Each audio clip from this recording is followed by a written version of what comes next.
What is good, Spuds? This is Jesse White here of the Needless Potatoes Podcast. How you doing, everybody? Thank you once again for joining me on this lovely day in the year of our Lord, 2020. Hopefully you're out there staying safe. Hopefully you're using the proper social distancing. You're wearing a mask. You're washing your hands. You're using your left turn signal. All the good stuff that makes you a great citizen. And if you're in quarantine, shout outs to you too. We have a very special guest on today's episode. We have Mr. Dalton. That's Dalton with a D from Trash TV. Dalton with a D from Trash TV. Sounds like an 80s sitcom.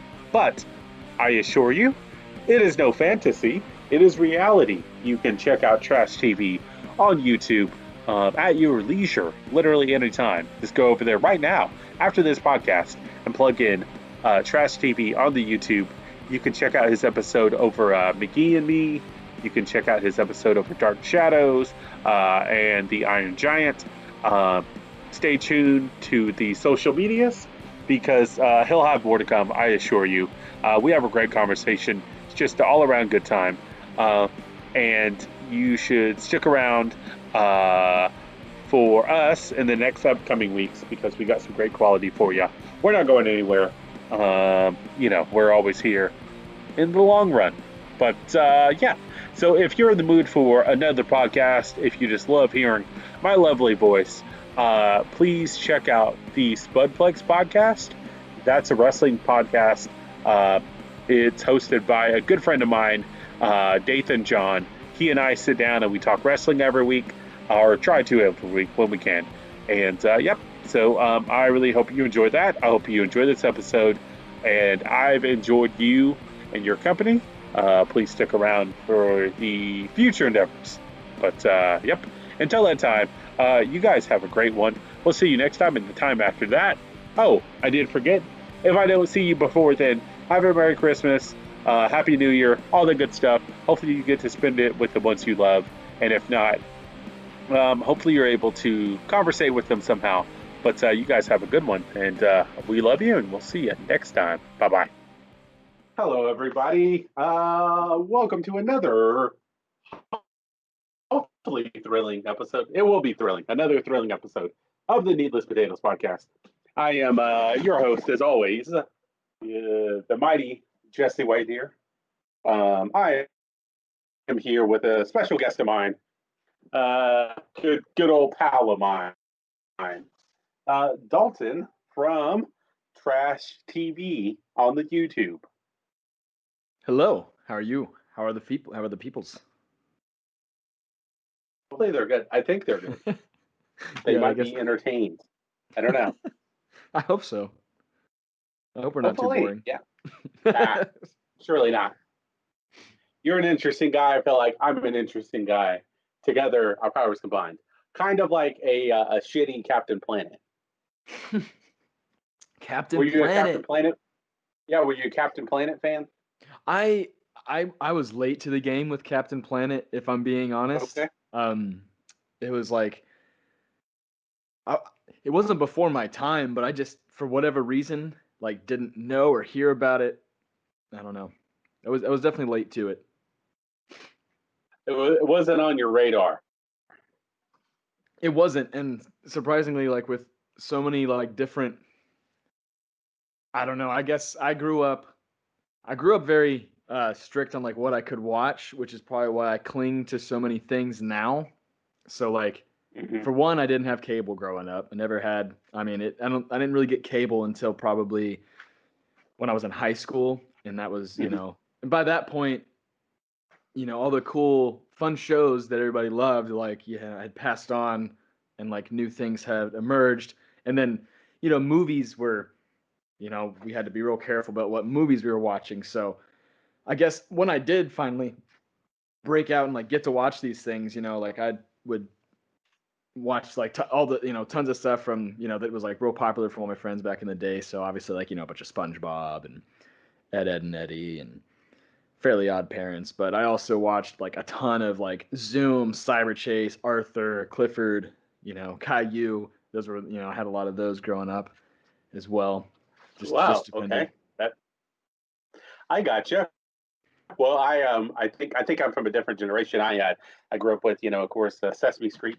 Uh, you Oh know, yes, um, yeah, yeah, and then so I think Caillou and well, Clifford the Big Red Dog. I think and the Berenstain Bears. I remember Arthur a little bit. That was Berenstain all like Bears, PBS fantastic. stuff. Yeah, I watched a Yeah, lot and of then PBS. yeah, well, and Mister Rogers, some on there, as well. So Yep. yeah, but also even though we grew up Mormon, my parents weren't really they were real strict. They were strict, but not real strict. So sometimes you got to watch blood sport at like a family, Yeah. your reunion. So what are you gonna do? I had to sneak around like when I would go to friends' houses to watch stuff. Um, that was Mhm. one thing. I remember going to a family friend's house and they were like, and I wanted, their kid wanted to watch Independence Day with Will Smith. I had never seen it. I wasn't allowed to see it, but that's what he wanted to watch. And like the parents were like, "Can you watch this movie?" And I was like, "Yeah, I totally can watch this movie." Just lying straight to their Yeah. face. And then they told my dad when he came to pick me up, and I just remember the disappointing look he gave me when they they're like, "Well, he said he watched it before." It's like, "Ooh, he he said it was cool. Yeah. No. worth it." Yeah. Well, that's a good movie. Independence Day is a good movie. It's one of his better ones. Will Smith he'll make some pretty shit movies, but he'll make some pretty good ones as well. So Independence Day is up there. It's a good movie. It's a good one. I liked it.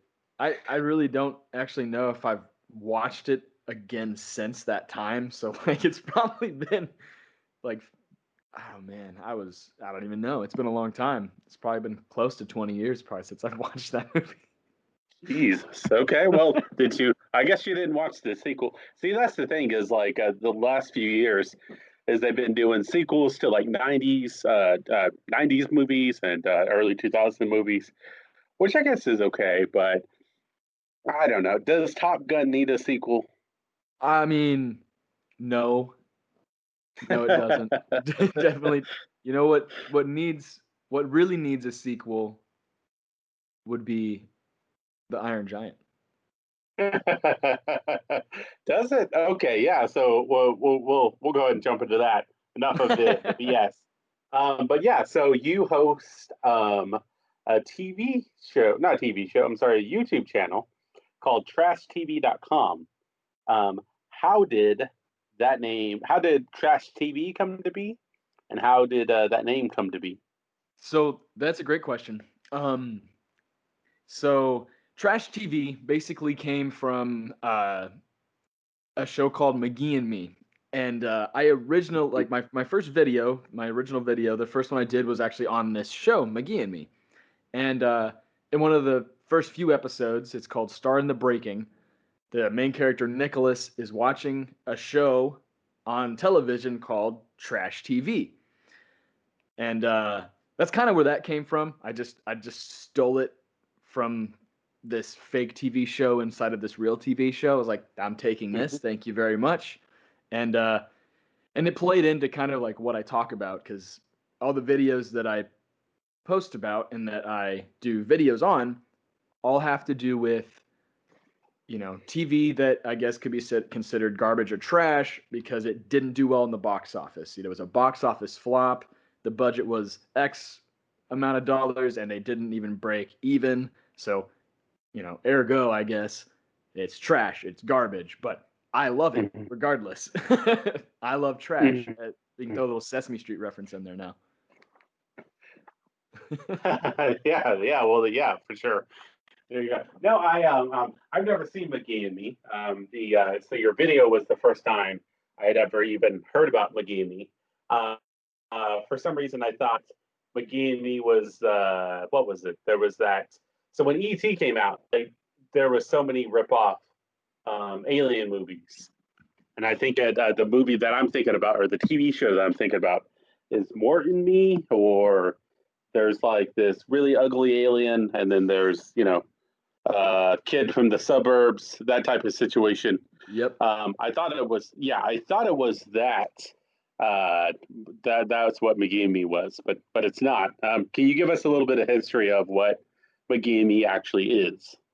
Definitely. So McGee and Me is this really strange late 80s, early 90s TV show that it's like a Christian television show about this kid Nicholas who has an imaginary friend named McGee, Mhm. and McGee acts as if it's like his conscience, and Nick always gets in these crazy hijinks, and McGee kind of helps him through these hijinks, but he's also kind of like mischievous, so he kind of helps, he kind of doesn't help, and then Nick kind of just makes his own choice, sometimes with McGee's help, sometimes ignoring him, and there's that lesson at the end. I watched a Mhm. lot of like those very corny like Christian TV shows growing up, and Mhm. they're hilarious. Like they're Right. still hilarious to me. I don't know. I don't know. They're very to me they're entertaining, but there's probably like that nostalgia factor, and it's just like this is just it's just so bizarre most of the time as well. Mhm. Yeah, for sure. Well, the I remembered you mentioned going over to a buddy's house and watching Independence Day. I went. I had this friend. I'm not going to say his name, but I had this buddy in school, in elementary school. So he would invite me to over to his house, and he was like obsessed with that TV show Bible Man. I guess Oh man. hopefully you're familiar with it. Yeah. So Yes. he was like obsessed with Bible Man. So we had to watch a lot of like Bible Man, and we had to watch and uh, there's a lot to be said about that show. But Oh man, yeah. it had 3 seasons, surprisingly. Yeah, I'm always surprised by that. But so we Yeah. had to watch a lot of Bible Man, and well, we didn't have to, but he wanted to watch Bible Man, so it was like the only way that we could play Sonic on his Sega Genesis was if we watched Bible Man, and then eventually he was like, "Hey man, you want to play Sonic?" I'm like, "Yeah, yeah, I do." And then uh, yeah, then, so that's always like the con is like you have to do this stuff, and then you get to do the stuff you want to do. And then eventually he had a burned copy, or not a burned copy. I'm sorry, a uh, a tape with the movie the Buttercream Gang on it that I Oh think yeah, his there you go. parents recorded off of TV or something. Yep. Yeah, yeah, yeah. Well, are you familiar with the Butter? Oh yeah, yeah, yeah. Okay. Yes, definitely. Yeah, yeah, yeah. So Buttercream Gang, for those of you that aren't familiar, it's I guess they're like a gang of do-gooders. So they go out and they help the community. There's like I think 3 or 4 of them, and they're real just about improving their community, so on and so forth. Which is a good thing. You should always improve your community. Uh, but they're so the movie is so in the movie the leader, I think, he goes to Chicago, and he starts hanging out with kids in bandanas, but they're not in like a set gang. They're just wearing like bandanas, and they're yeah they're wearing banana suits. Bananas. That's what's fucking weird. Yeah, but they're wearing bandanas, and I think they're like spray painting a building or something. I can't remember. But anyway, so Ah, then hooligans. he meets those kids, and then yeah, and then he comes back into town, and he's got like he doesn't have a tattoo, but in my mind he's got like a tattoo, and he wears sleeveless shirts, and then the Buttercream Gang has to like show him what he's been missing. I don't know. It's ridiculous, but It's like all the in Chicago, right? Like it's all wasn't it like set in Chicago too? I think so. Yeah. So the because he goes to the inner city of Chicago, Yes. but then So then And he then comes back, and then he like goes and he okay. lives back with his like grandmother or aunt. Yes. I think it was his aunt. I think he went and lived with his aunt after all the crazy stuff. The Uh crazy huh. stuff. He had like one wild day. It's like, oh, gotta go live with Aunt Jenna now. I'm my life's going downhill. Yeah. All right. It's spiraling out of control after I spend a weekend in Chicago. Yeah. No. Then so then that happens. And like one part that I remember is that he's trying to like shoplift from this like local grocery store, and the guy's like, "Yeah, go ahead, take whatever you want," because the whole town's mindset is that they band together, and their mindset is we're just gonna let this kid bully us and take whatever he wants, so that way we can kill him with kindness, and then he turns his life back around. I don't know, but Yeah. uh Very so far fetched, but that's how I love that stuff. I think it's hilarious to me. I enjoy I yeah. enjoy the crap out of it. Yeah, for sure. So, but so we watched that, and then he like, I guess he thought I liked it because it was kind of like, it was funny. It was kind of goofy, but he thought that I really liked it. So then he wanted to watch it that like all the time because he thought that's what I wanted. And in reality, I just wanted to play Sonic, but you know, whatever. the, I the guess. things that we will do just to play a video game.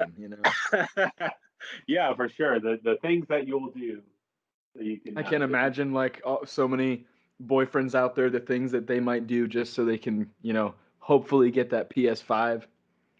They're just well, clinging onto that. there's a trend going on Twitter and on Instagram where these cougars are on the hunt for eligible young men. So I did. you know, I saw like one little post about that. uh-huh. It was a small thing, but that's too funny. I totally I totally forgot about that. Yeah, I was it's I'm a little old for the game, but hey man, God bless whoever wants to take up You're that never mantle. you're Good for never them. too old. You're never too old. How old are you? You've got to be in. You're probably you're in your 30s, right? Mid 30s. I don't know. I, Is that I am rude? actually 30. I'll turn 30 in January. 30. Okay, so it was rude. I highballed it, and now That's I'm all a right. jerk. You're mid 30s, right, man? You probably like just turned 30 this year. You're like, oh well, like last week I turned 30. Your life's in the toilet, right? You're on your third marriage, right? Like No, you're still wearing the same boxers from 27. yeah, right. How old are you, by the way? I'll be 25 in 10 days. Man, well, happy birthday for I know it's one. coming up. Yeah, it's coming up. I was Yeah, born in 95, you're and just a young man. the You whole don't world ahead remember of me. the whole world ahead of you. Yeah, you don't remember the sheer panic that people my age and a little bit older went through to watch Space Jam. Like, Oh man, that's a good one. We can talk about some Space Jam. yeah, well, we'll uh we'll come back to it. We still got Okay. a few some business to handle. But so the second episode of your series on YouTube is the best vampire in cinema. Can you kind of walk us through a little bit of that? Man, so okay. Now, this is a video. I wish I would have done it differently, but that's in the past. Anyway, this video, because Dark Shadows was such a cool, well, at least the Dark Shadows revival was such a cool show. I'd never gotten to the Hmm. one that came out in the 50s and the 60s. Just wasn't my thing personally. Um, Hmm. but the revival, so the one that I really did the episode on was a very short-lived TV series reviving the original um, show that they had done as it was a soap opera. Oh, excuse me, it was a soap opera, and this one was soap opera ish, but I don't know the components they had in it. The storyline was just fantastic. Ben Cross, who actually just died this August, which was crazy because I released it in September. But or no, October, released in October. But yeah, Ben Cross, who played the vampire Barnabas, was just Hmm. fantastic. Actors were good. The story was fun and just like really intense, and it left on this insane cliffhanger where the main character, Victoria Winters, who goes to this place to take care of this kid and finds out that he was a vampire because she like gets transferred to a different time because of a seance. And when she comes back, you know, she like locks eyes with Barnabas, who's the vampire, and that's how the series ended. Huh. Okay. And it did not do well. It had, I think, I'm trying to remember, but Brian's kind of drawing a blank. It was like 12 episodes. That was it, and each one was like around an hour. That was Hmm. it. Did not Yeah. run long at all. Well, like I wasn't. I definitely had heard um, about the series from the '60s and the kind of the revamp series. But my first experiences with um, with man, drawing a blank with that movie. Oh yeah, the one that the movie that Tim Burton did on it. Yeah, yeah, yeah, Yeah, yeah, yeah, yeah. yeah, Okay. yeah. Dark That Shadows, the one. movie. Dark They had like Shadows. Johnny Depp. That's right. Yeah. I'm sorry. I drew a blank on the guy's name, but yeah. So Dark Shadows with Tim Burton, and of course had Johnny Depp in it. Again, Johnny Depp's one of those guys that most of his movies aren't bad. To me, like I don't think he's made a bad movie, but some of them aren't as good as others. And I think Dark Shadows for me is probably one of my least favorite of his movies. It was I okay. did not like that movie at all. Okay, so being a fan of the series, what did you not like about the movie? I thought they just butchered it. I just didn't like it. I thought Johnny Depp played a terrible Barnabas, and I thought they just screwed with the story too much. And like, I'm probably being an elitist, picky person about it. Maybe that's my problem and my fault. But man, I remember when I went and saw that movie, because I watched Dark Shadows the show as like a kid. I was young Hmm. when I watched it, probably around like 8 when I saw Dark Shadows the revival. And then 2012, I'm a teenager. I watched it and I was like, no, no, did not like it. I was, and like what stinks is like it like made like an extra like 100 million bucks almost too, which is insane. Hmm. And I'm with you, man. It wasn't good. It wasn't a good movie. It wasn't. It was to me it was boring. I'd only watched. I think I'd watched it twice. So I'd watched it, what 2012 you said. So I was what I think I was maybe 22, 23. So at the time, I believe that's when I was dating. I remember I went on a date to see it the first time, so I can't remember if who it was with. Apologies, but just can't remember. But so I remember going on a date with it. Going on a date with it. Going on a date to watch it. Rather, I didn't date the movie. I did. Yeah. Yeah. Anyways, That you get it.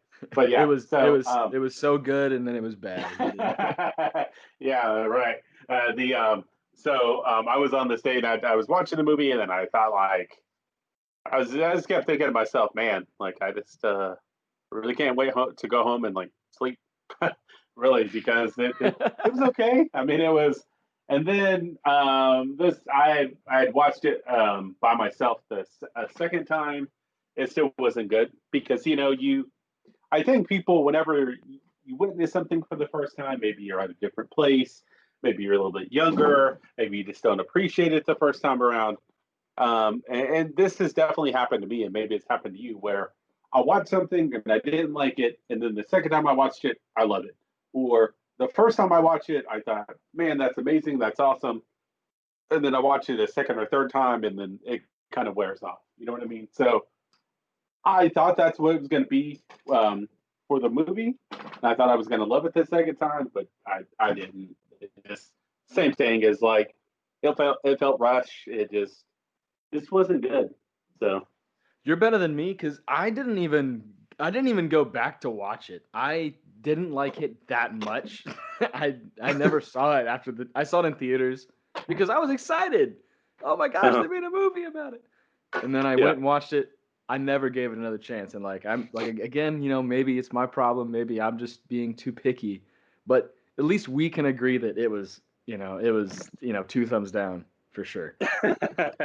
yeah. And for what that means, you and I both agree that it was it wasn't a Yeah. good movie.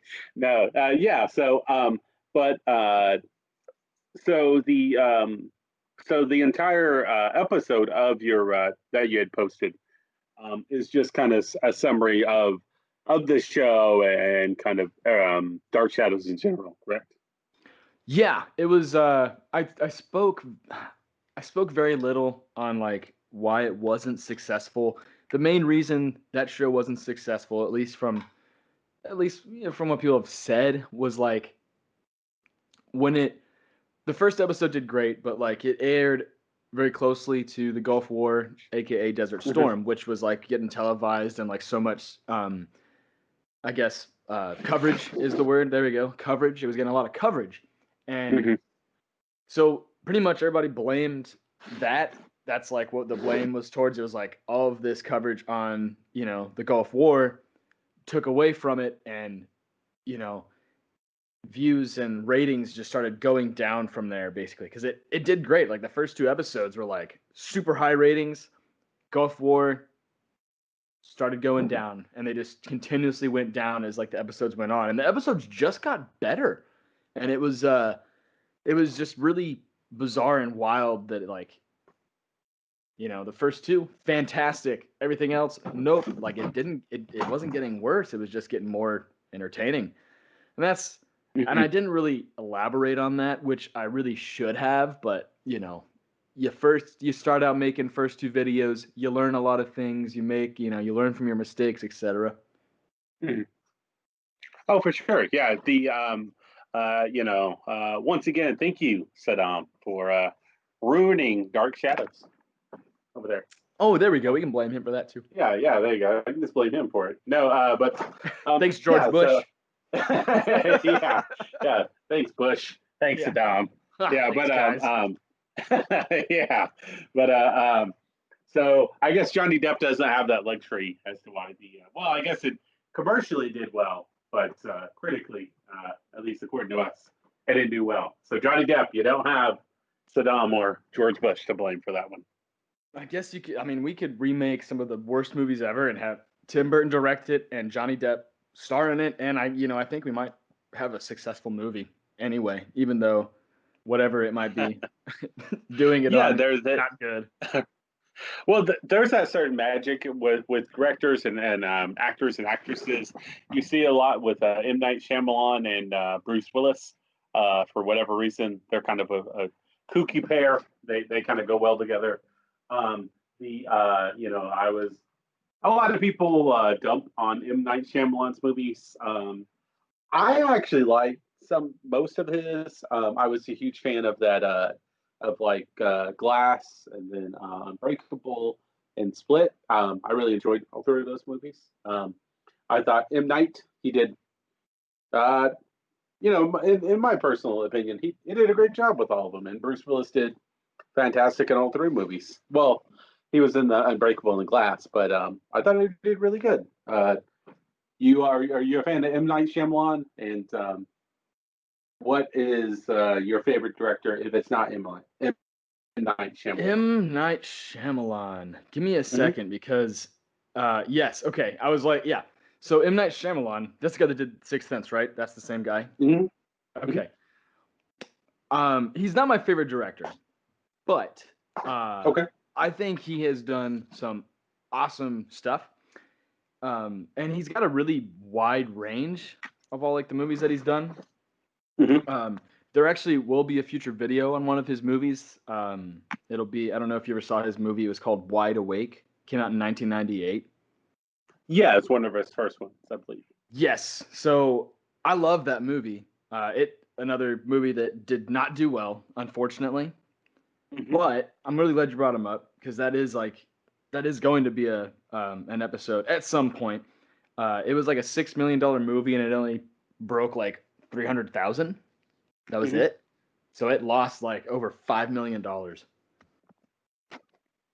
And it was a great movie, in my opinion. I thought it was real sweet. I thought it had a great message. But I guess, I don't know. It just, sometimes, there's just so many different like variables, especially with movies.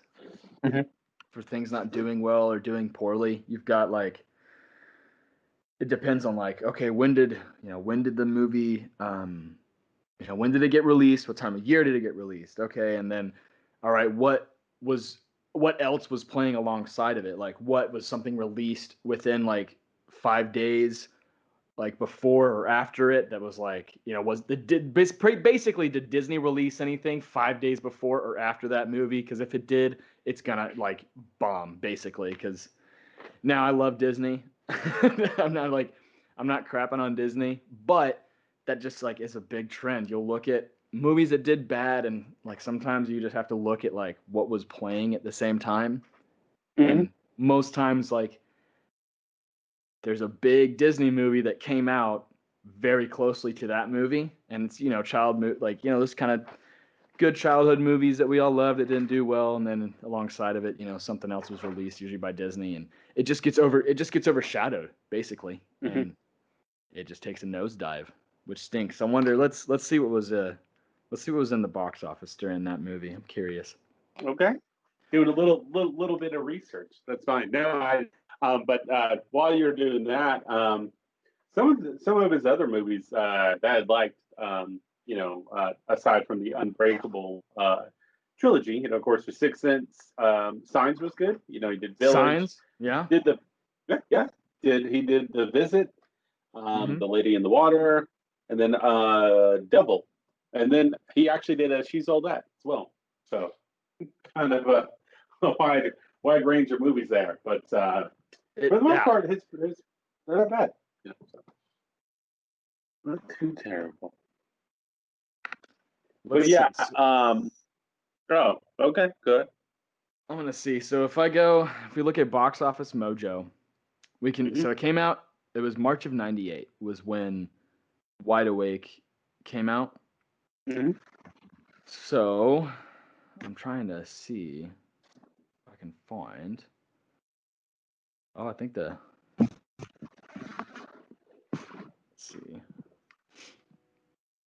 Here we go. Box office numbers, films. Let's see. Number one films. Obviously Titanic. Okay, so Titanic was number one, Hmm. which is great. But it was but that came out in February, I think, or January. That came out a little bit before. I need March.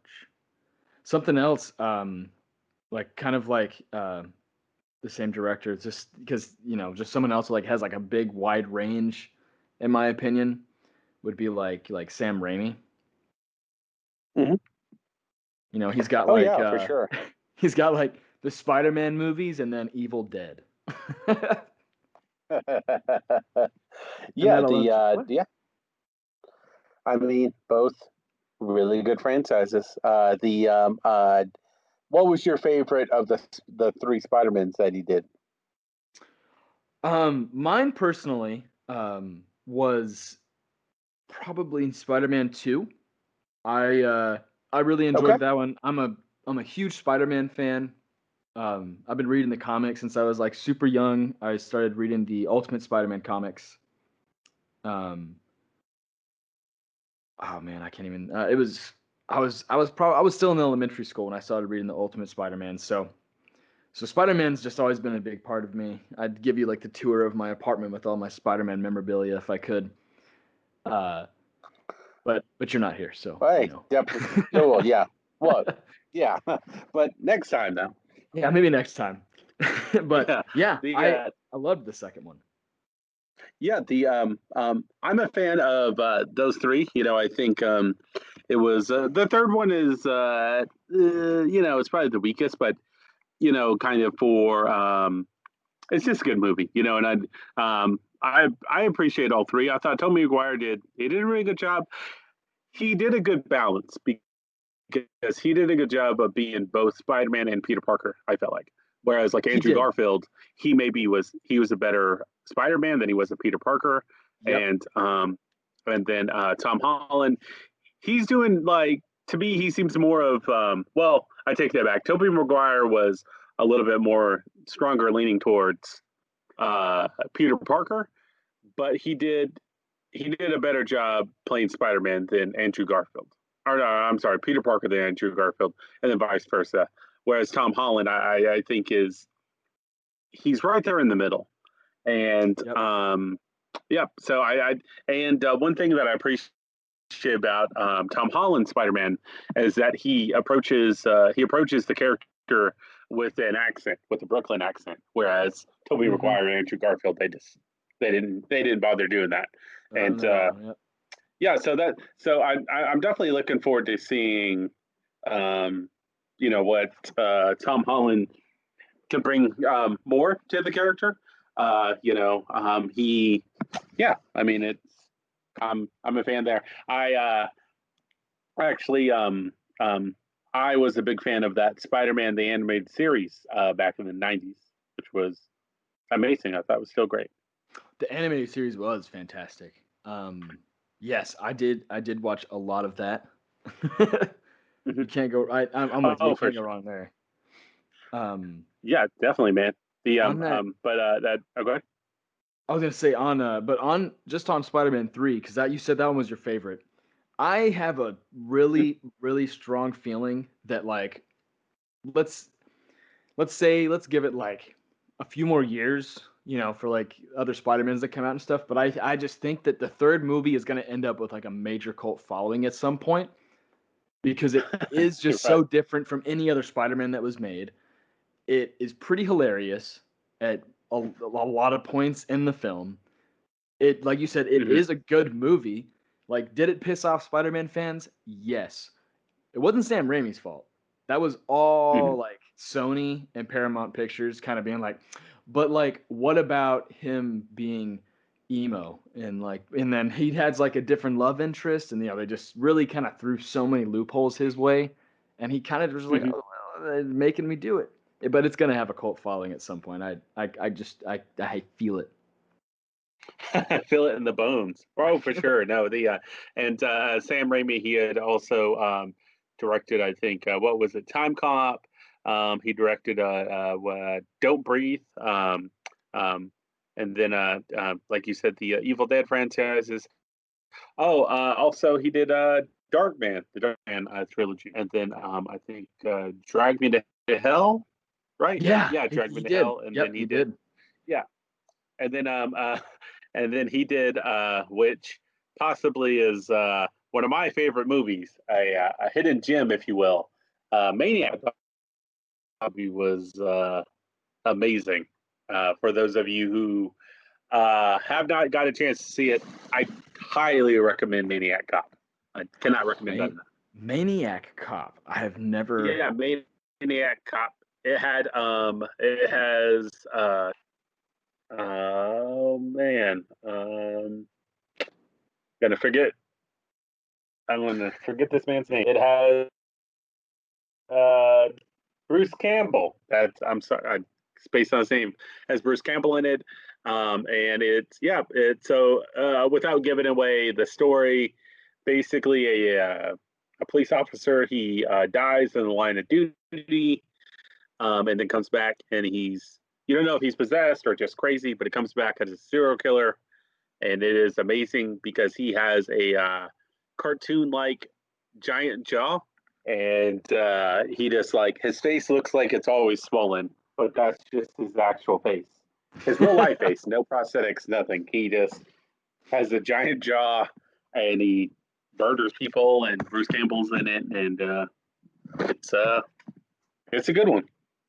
So it's one of those '80s slashers that are kind of fell under the radar. So definitely check out Maniac Cop. There you go. Yeah, but something you should check out is the third episode of your series, the most recent one, which was the Iron Giant, which you had referenced earlier. Yes. Oh man. Um. So, yeah, I did a video on the Iron Giant, which uh came out in 1999. Hmm. Did you go see it when it came out into theaters by I did. chance? Did you? Yes, I did. Now, was Hmm. this like was it a movie that you were really hyped on? So, so it was funny because watching your video, it brought back a lot of nostalgia. So around that time, um, I remembered it being. I don't remember a whole lot of commercials. That's one thing that you had alluded to in your video, not to give it away, but just that the marketing wasn't huge on it. But I do remember an ad, I believe. It might have been that same ad that you had ran in your video, but I vaguely remember an ad, and then I remembered some kids at school were telling me about it. And they, so this might just be kids, or maybe you're just, I don't know, you want to embellish it a little bit. But the kids at my school were telling me that like he was fighting like aliens, and he gets like and he like absorbs the sun, and he does some kind of like solar ray or whatever. And I thought like, well, that sounds badass. So I went and watched it. It wasn't. I liked it for the most part when I'd first seen it. Um, I really enjoyed it. I enjoyed the. I didn't understand maybe the story aspect of it and kind of the overall like deeper meaning and message behind it. I didn't understand any of that upon the first viewing. Of course, I was like 9, 10. Later on in life, I would periodically just kind of watch half of it if it was on TV, and then I would, I would get like super stoned and like watch it all the way through, and then so back about I'd say probably about 5 years ago, I was kind of going through a situation, and as you do, you get older, you go through these things. Yeah, So I was exactly. kind of That's going through true. a little bout of depression, and I remembered I think it was on Netflix or I can't remember, and I just watched, I thought why not? I hadn't seen this movie in a while, so I watched it, and there was that part where um, Hogarth is talking to the giant, and he tells the giant, he says, and it's the line that everyone quotes from that movie, which I'll get into what it means to me and maybe the overall message. But he says, "You are." Hogarth tells the giant, "You are who you choose to be." He says, you choose." So that's what the giant remembers, and it replays in his mind and stuff like that. Um, so So that line 5 years ago, and I carry that today because I think like, well, for such a kids movie, and maybe the writers, maybe they did, maybe they didn't. That meant so much more to me. You know what I mean? Because I thought, well, okay, I am who I choose to be. So I have the power to choose to be kind. I can choose to be mean. I can be forgettable. I can make people remember me, you know. But I have the power to kind of take this course of life. So I am who I choose to be, and that really like it kind of got me through a little slump, and it kind of I kept that, put it in my pocket and carry that around even today. So that's one of the things that whenever I'm talking to somebody um, that's going through a tough time, that's the line that I always tell it to people. It's, well, you are who you choose to be. Remember what Hogarth says. You are who you choose to be. Iron Yes. Giant. But anyways, I'm sorry. I didn't mean to hit you with that monologue. Go ahead. No, that's quite all right because that is definitely one of the, I guess, I don't know, that movie was fantastic. I mean, and it's not It like, was and great. like I stated it, it's not a secret. It's not any like new idea. It was a great movie. So why Mm-hmm. did it do so bad? Well, Warner Brothers just messed up terribly, terribly. Mm-hmm. I don't understand how you can be like, hey, we made this movie, we spent millions of dollars on it. Let's not tell anybody about it. and Yeah, then when it which sport? Oh, go when ahead. it and then when it flops, we'll just be like, "Oh, it must be because it's animated. Animated movies stink." No, that obviously, literally, Disney made their company off animated movies. How could you sit there and be like, "Animated movies obviously just suck. No one likes them." Mhm. No, it drives me nuts. I don't understand how they could look and be like, "It's obviously the animated films. They're terrible. They're not good. No one wants to come see them." And then like alongside it, they're releasing they released Mulan like the year before. Yeah, the year before that just like smash hit animated musical. Oh, that must just be an outlier. But like the whole '90s, I don't know. Whole '90s was just animated films that with people that sang that Disney released and it just made their success. Warner Brothers just drives Mhm. me nuts. I don't understand it because it was a phenomenal film. It was. It really was. And it surprisingly it had a Vin Diesel in there. I had Jennifer Aniston. I had Christopher McDonald, who Yes, man, I don't know. That guy, I really hope that guy's a saint in real life because he plays an asshole so well. He is So well. so well because I he's could Shooter not. McGavin. He's the general and the Iron Giant. But yeah, go ahead. Yep. Sorry. No, you're good. I was just agreeing with you. I'm just agreeing with you. Yeah, he the fun fact, back in when I was playing beer pong and stuff, I used to bust out the little Shooter McGavin every now and then when he does the six guns and he sticks them back in the holster. Yeah, There you go. that was the move. Yeah, for sure. But yeah, no. So maybe just overall, what did you take away from that movie? Maybe the first time watching it. Oh man, I just remember I didn't have a lot of friends like as a young kid when I was like growing up. Not a lot of friends, and Mhm, Hogarth, like he doesn't have you don't meet a single friend of his at all. mhm, And that you don't meet anyone that he's friends with except for the giant. And mhm, that's kind of I guess what really I took out of it. But I also just thought that the giant was the coolest thing ever. I don't know, like I was really young when it came out. And I did not see it in theaters. I actually didn't see it until it came out on VHS. I want to say mhm, I couldn't even tell you where I saw it, if I'm being honest. But I know I saw it. I loved it. I know what for me it was seeing the VHSs with the toys in it as a kid. That's where I mhm, remember. That's what introduced me to the Iron Giant, and I remember seeing it being like, I want that toy. That mhm. iron thing is awesome. That robot is cool. And then when I actually got to see it, just that whole, you know, friend, thing that, two oddballs. You've got Hogarth who doesn't have a dad, doesn't have any friends, weird kid, and then the giant who, doesn't have any other giant buddies and nothing, and like, none of them, and they find each other and they connect, and then, it just teaches a lot of fun things. It kind of taught on that small stuff with like the deer when the giant learns about death and how to just respect just Mhm. basically just like that whole respect people's lives, respect, like get to know people, learn who they are, under like try to actually understand somebody. Don't just go off your gut instincts all the time. Don't always go off your initial judgment, and you know actually actually open yourself up to you know really experience what somebody else has experienced. It was just Yeah, such a beautiful film. it was very well made. So I really enjoyed it. I'm glad that it came out. I'm glad that I got to watch it. But kind of shifting gears here, the one thing that you reference, the other movie you referenced in that video was Quest to Camelot, and I Yep. thought for the longest time I thought I was the only kid who had ever watched Quest for Camelot because I think my mom had got it for me at the library, or maybe I think I had watched it at my grandmother's house.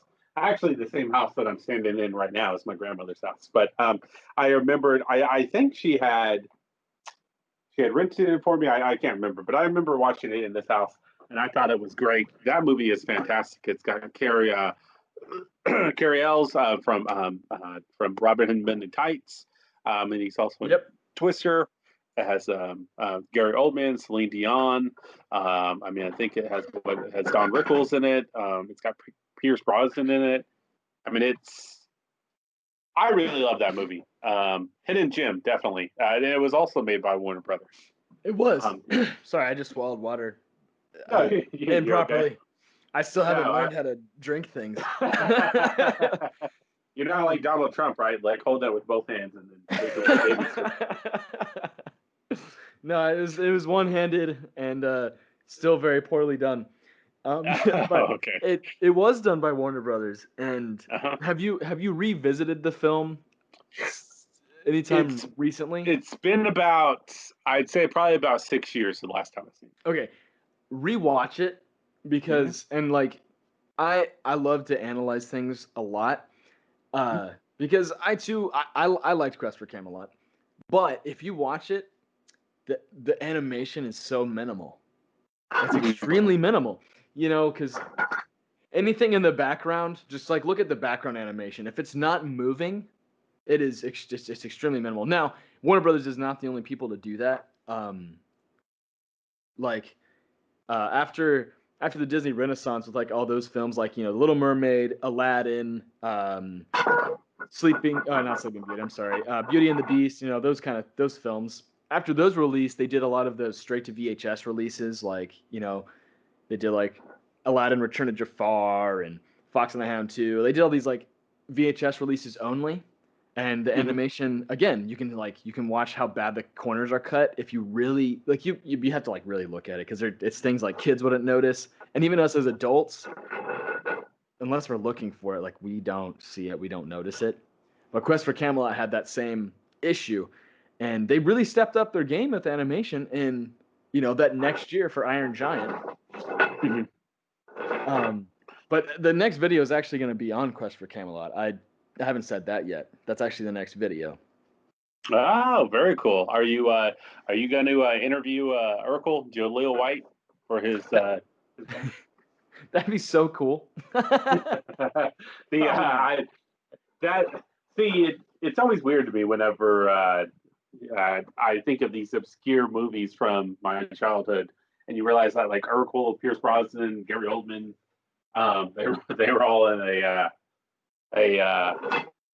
animated movie together back in 1998.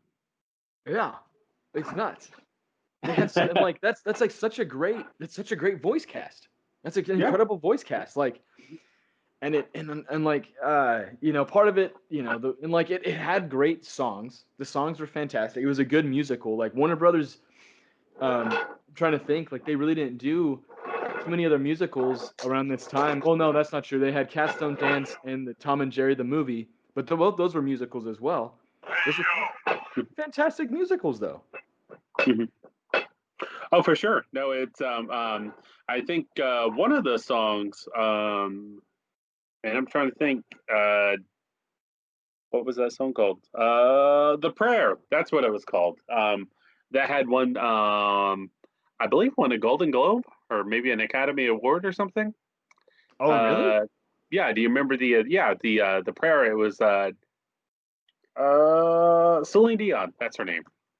Yeah, the from the movie Quest for Camelot. I believe it won a Golden Globe, if I'm not mistaken. People can correct me out there. Yeah, so the song's okay, but the movie was good. I thought anyway. So I'm glad that you're doing another video on it. I think it's very well deserved. Yeah. Now, Yeah, definitely. Now, just kind of wrapping up here. How do you pick which movie or which project you want to go for? Like, what's your process like? Well, that's also really great. So, right now, I'm actually going to be hitting a lot of these Warner Brother films. I'm gonna knock these out. Kind of like the first season, we've got quite a few Warner Brother movies that I can do, the cartoons. So, we had Quest for Camelot. We've got Cats Don't Dance. We've got Tom and Jerry the movie. So there's three, and basically what I did is I on my Instagram and my Twitter, I asked my followers to vote, like which one do you want to see the next video on? Tom and Jerry the movie and Quest for Camelot got the most votes. Quest for Camelot got the highest, so obviously that's the one I'm doing next. And then it would be Tom and Jerry the movie, and then Cats Don't Dance will probably be last. I've got like other little, probably some TV shows and like other, I guess I don't know if minor is the word, like minor things, but smaller things that I can do some videos on, like in between to like stretch out this first season of videos. But I'm gonna hit those first, and I'm kind of trying to, I guess this was, I don't, I started with Warner Brothers, and I figured I might as well just do all these Warner Brother cartoon films that came out in the 90s and hit these all first, and then go from there. Mm-hmm. I mean, I've got a huge list of movies and shows, and I post a lot about them in my on my Instagram and Twitter. I might post about different movies and shows and stuff like that, pretty much weekly. About like it's always something new. It's not always about just like the next movie or or next video. It's definite constant. Hopefully like the next season, I want to kind of touch on like the straight to VHS releases that Disney did, because those were not great. But yeah, I don't know. There is a rhyme or reason, but it's not perfected yet. I got you. Well, yeah, definitely. All three of those movies, that you had just mentioned, Quest for Camelot, obviously, Cat's Home Dance, and Tom and Jerry. Those are all three movies that I have seen several times. That I thoroughly enjoy. So I'm so glad that you're doing them. I feel like if you don't do Homeboys in Outer Space at some point, then what are you even doing this for? Homeboys in Outer You've never Space. seen Homeboys in Outer Space. I don't think I actually have, as much Man, as a okay, movie nerd as I am. that's all right. No, the so Homeboys in Outer Space was it came out in '96, I think. It only ran one season. It follows two like astronauts, and they get around in space, or they travel through outer space in like a lowrider slash 18-wheeler. And there's like, yeah, it was a comedy. A lot of people accuse it of black exploitation. So it gets a couple of that, get some knocks from there. I enjoyed it for what it was. So it's definitely one of those shows that a lot of the hardcores like it. People that like that show, they love it, and people who don't, they hate it. So it's just one of. So I recommend it. I don't know where you could find it, but my sister used to watch it, and then like I would kind of like watch it with her, and then she would make me leave or chase me off, and then yeah. So Yeah, it ran for one season, that looks like. yeah, one season from '96 to '97, I believe. Yeah. Yep. It was So it it's was it was panned by critics. yeah, it's I liked it. So I don't know. So That's sorry, crazy. world. That sounds like it would be definitely an A easy one to candidate, do. huh? I could definitely, yeah, it sounds like that would be a definite easy one to make a video on. So, Well, there you uh, go. I can add it to the growing list, which is growing by the day. Well, there you go. Awesome. Well, you'll have to give me a shout out if you actually do the video. Definitely, yeah. I mean, it'd be perfect. It also could promote the podcast as well, get people to come Yeah, there back you and go. listen. Yeah. After you watch the video, come back and listen to this podcast. Listen to the entire podcast, and yeah. Yes. So, but all right. So, kind of, well, not kind of, but wrapping up here. Um, you mentioned your Instagram. You mentioned your Facebook. Where can people find that? Like, is it under Trash TV, or is it under your personal one, or what's going on That's a fantastic question. So for one, if you go onto my YouTube page, which is obviously just trash, like you said, trashtv.com on YouTube. If you go there? there, there are links to that in the profile on my page. I also will give links to it in the description in my videos. But while you're here and listening, so you don't have to do that, my Twitter is just at trash TV underscore videos. That's at trash TV underscore videos. You can follow us on Twitter.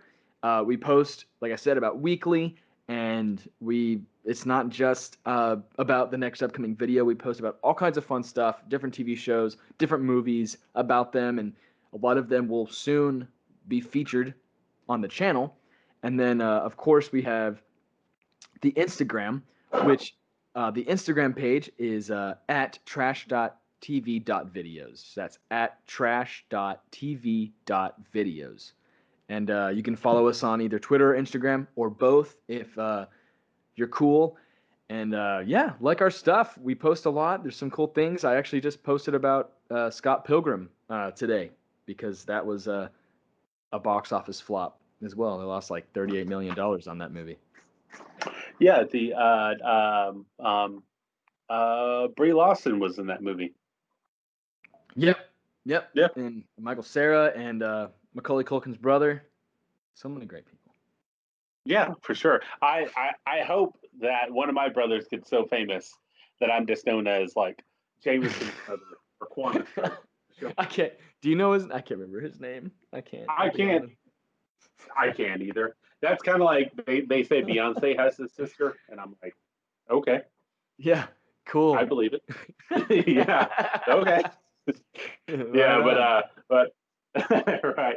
But as far as the social medias and stuff, as always, you can follow us on Instagram at the Needless Potatoes Podcast. You can find us on Facebook. If you're listening to this now on Spotify, shout outs to you. You can also check it out on YouTube as well. So YouTube is free to listen to. So is Spotify. We're on all the streaming sites except for Apple Podcasts, unfortunately. But that's okay. That's their loss. And kind of as we roll forward with this season 2, we got some new and exciting guests for you. Hitting you from different directions. They may not be out every week, but I will try to get them as consistently as possible. So I appreciate you guys sticking around. And I appreciate you, Dalton, for letting me interview you on this night such as tonight. Yeah, thank you so much for having me. It was a pleasure being here, and I appreciate you listening and getting to talk with me. I also just followed your Instagram as well with my Trash TV Instagram. We can be friends. Ooh, cool. Yeah, we can definitely. And I think in the future, when it's all safe, when we can be around each other again, I'll have to make the trip, and we can. I don't know. Maybe we can break bread at the Spiral Diner. That sounds like fun. The Spiral Diner. Anyone listening, please sponsor us. Now, but yeah. Not a sponsor. No. not a sponsor. Yeah, they're not a sponsor yet. But great food, by the way. If you find yourself in the Denton, Dallas area, check out the Spiral Diner. It's all vegan restaurant. Super good food. Just amazing. Delicious. Yeah, and it's vegan, so you can feel good about yourself. Yeah, you're helping. Yeah. All right. Well, we'll leave it there. But that's going to be it for us, everybody. We really appreciate you. We appreciate you, Dalton. I have been Jesse Whitedeer. He has been Dalton from TrashTV. And we'll see you guys next time and the time after that. Bye-bye. Bye-bye.